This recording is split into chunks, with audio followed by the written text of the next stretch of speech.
안녕하세요. 절대갑TV의 명품PD 한PD입니다. 자, 오늘 KB금융지주 경영연구소가 2023년 한국 부자 보고서를 발표했어요. 한국의 부자는 얼마큼 돈을 가지고 있나, 그리고 어느 정도 가지고 있어야 부자인가라는 보고서를 발표했어요. 자, 그 내용을 한번 정리해 보겠습니다. 자, 지난해 말 금융자산 10억 원 이상의 부자 수가 전년보다 7.5% 늘어났다. 그러니까 최저 10억 원 이상 가진 사람이 7.5% 늘어나서 45만 6천 명. 그죠? 대한민국에 45만 6천 명이 현금 10억을 들고 있는 거예요. 자, 생각보다 많으면 많고 적으면 적은 거예요. 자, 전체 인구의 0.89. 자, 그러니까 1%도 안 되죠. 대한민국의 한 0.9%가 10억 원 이상을 가지고 있다.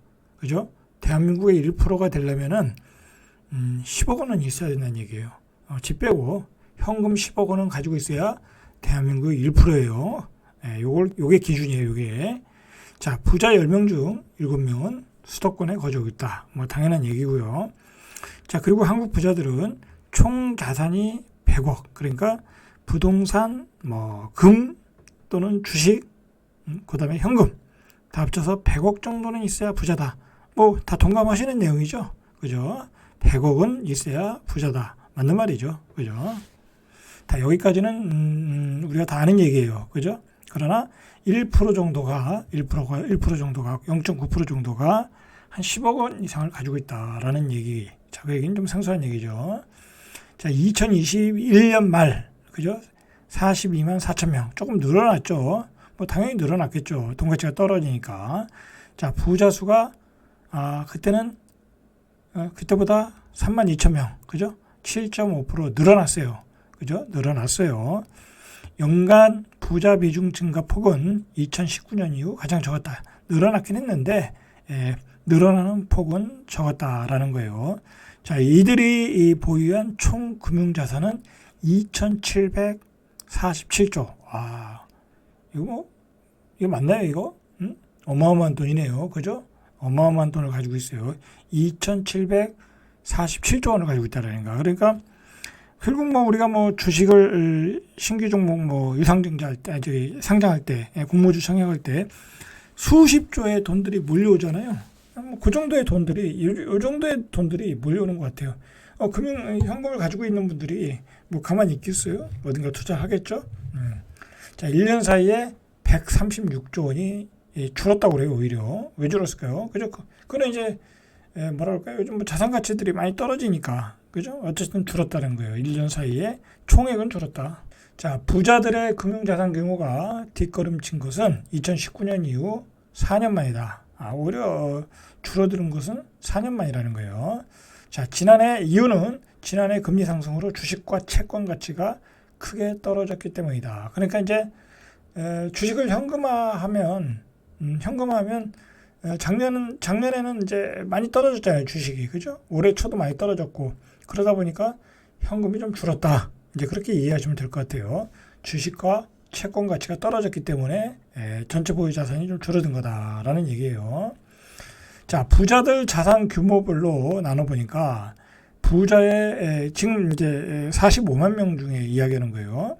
부자의 91%, 그죠? 91%가, 그러니까 41만 6천 명 정도가 10억에서 100억 미만, 그죠? 100억 미만인 사람이 41만 6천 명이라는 거야. 그러니까 10억 가진 사람도 그렇게 많지는 않고, 100억 가진 사람도 많지 않고, 평균적으로, 이렇게 90% 정도가, 10억에서 100억 사이다. 그러면은, 나머지 9% 정도가 100억에서 그 이상이겠죠. 그죠? 그렇게 봐야 되겠죠. 자, 보유 금융자산이에요. 금융자산이. 이 100억에서 300억 미만인 그 자산가는 6.9%. 그죠? 100억에서 300억이에요. 자, 이 정도면은 내가 돈을 얼마 쓰고 내 자산이 얼마인지도 모르고 사는 사람들이야. 그죠? 그 사람들은. 자, 이 정도의 사람들이 한 3만 2천 명. 그죠? 대한민국에서 3만 2천 명이 100억에서 300억 정도의 금융자산을 가지고 있다. 자, 그렇게 많지는 않죠, 생각보다. 생각보다 많지는 않아요. 자, 300억 이상의 금융자산을 가진 초고자산가. 이거는 표현을 그렇게 했어요. 초고자산가는 1.9%. 이거 완전히 0.01%죠. 0.01%의 사람들이죠. 9,000명. 10,000명도 안 돼요. 300억 이상의 현금을 가진 사람들이 9,000명이다. 내가 300억을 가지고 있으면 9,000명 안에 드는 거예요. 자, 이들의 향후 투자를 물어봤어요. 2024년도에 어디다 투자할 거니? 하고 물어보니까 부자들은 향후 고수익이 기대되는 유명한 투자처로 주식과 집, 그죠? 집. 주식을 첫 번째로 뽑았고 주택도 뽑았고 금과 보석을 꼽았어요. 굉장히 돈을 많이 가진 사람들은 금융 주식에 대해서 해박하지 않겠습니까? 인맥도 좋고. 그러니까 주식에 대해서도 어떻게 평가를 할 수 있고 적절한 타이밍을 잡고 들어갈 수 있어요. 이런 사람들이 몇백억, 그죠? 몇십억을 번 이유는 뭐 주식의 영향도 있었겠죠, 당연히. 그래서 주식에 대해 투자 기간은 1년에서 3년 미만, 그죠? 1년에서 3년 미만 투자하겠다. 수익률은 24% 정도 잡고 있다. 비교적 높진 않죠. 수익률이 잡고 있는 게. 왜 그러냐면 이 사람들은 돈이 많잖아요. 그죠? 뭐 말 그대로 100억을 투자했는데 100억에 24% 수익률이면 24억이야. 그죠? 어마어마한 수익이죠. 그죠? 뭐 보통 천만 원 투자해서 240 벌면 별거 아닌 것 같지만 이 사람들은 100억을 투자하잖아요. 그죠? 100억을. 그래서 이 사람들은 해외 주식보다 국내 주식에 대한 투자 성향이 훨씬 높아요. 해외 주식은 41.8%, 국내 주식은 74.8%예요. 그죠? 이렇게 국내 주식에 대한 선호도가 높다. 왜 그러냐면 해외 주식은 잘 모르니까. 그죠? 그 기업에 대한 정보를 잘 모르잖아요. 그 기업의 가치가 어떻게 평가되고 있는지 잘 모른단 말이야. 근데 국내 주식은 인맥이 있으니까 다 알 수 있단 말이야. 그죠? 우리가 또 이 애널리스트의 글도 읽을 수 있고 해외 주식은 읽을 수가 없잖아. 그죠? 정보가 차단되니까. 그리고 환율 문제도 있고. 그래서 국내 주식을 선호한다. 그리고 해외 주식은 양도세를 내야 돼요. 양도세를. 자, 2024년 이 사람들의 투자 전략, 부자들의 투자 전략, 앞에서 얘기했듯이 예적금과 주식 투자를 늘리겠다. 뭐 항상 예적금은 하는 거고 이 사람들은. 예적금을 늘리겠다는 부자는 24%. 그죠? 그러니까 10명 중에 2.5명은 그냥 예적금 넣겠다. 뭐 내가 300억 있는데 100억 있는데 굳이 무리하게 투자 안 하겠다. 주식 투자를 늘리겠다. 21%. 100억이든 뭐 200억이든 300억이든 이렇게 가진 사람들은 주식의 일정 부분을 다 가지고 있어요. 그죠? 근데 거기서 또 주식을 늘리겠다. 주식이 저평가됐다고 판단하는 사람들은 21%. 자, 이 정도의 답변이 나왔다. 금리 고점이 확인되면 채권 투자를 늘릴 거라는 답변도 있다. 채권에도 투자하겠다라는 거죠. 자, 부자들은 주식도 투자하고 채권도 투자하고 금도 투자하는 거예요. 그죠? 1년 이내에 단기의 고수익이 기대되는 예상 투자처. 자, 이 사람들의 1년 이내에 단기 고수익을 어디냐 보니까 역시 주식이야. 제가 이야기했죠. 내년에 주식시장은 굉장히 한번 레이스가 나올 수 있다. 저도 그렇게 판단하고 있고 부자들도 그렇게 판단하고 있는 거야.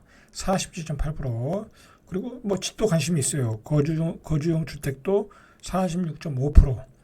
금은 뭐 항상 뭐 우상향이니까 금도 한 31.8%.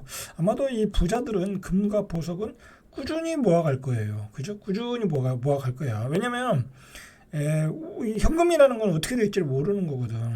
그 금은 또 어떤 현물을 가지고 있는 게 있거든요. 자, 거주용 외주택도 31%, 거주용 외주택도 31%나 투자하겠다는 거예요. 이게 좀 특이한 사항이네. 그죠? 자, 보고서는 금 보석은 작년 조사에서 상대적으로 후순위였는데 불확실성이 요즘 커졌잖아요. 그리고 요즘 금값이 엄청나게 올라갔죠. 요즘 금값이 왜 올라갔나 모르겠어요. 자, 안전성이 높은 자산에 대한 선호도가 높아졌다. 그리고 현금 자체가 막 쓰레기가 되니까. 그죠? 금 보석에 대한 투자가 작년보다는 더 높아졌다. 그리고 부자들은 새로운 투자처로 미술품도 관심을 갖고 있다라는 거야. 그죠? 요즘 작년에 좀 뜨거웠었죠. 미술품도 관심을 갖고 있다. 자, 작품당 최대 지급 의향 금액은 6천만 원에서 한 1억 미만. 그죠? 이 정도는 투자할 수 있다라는 거죠.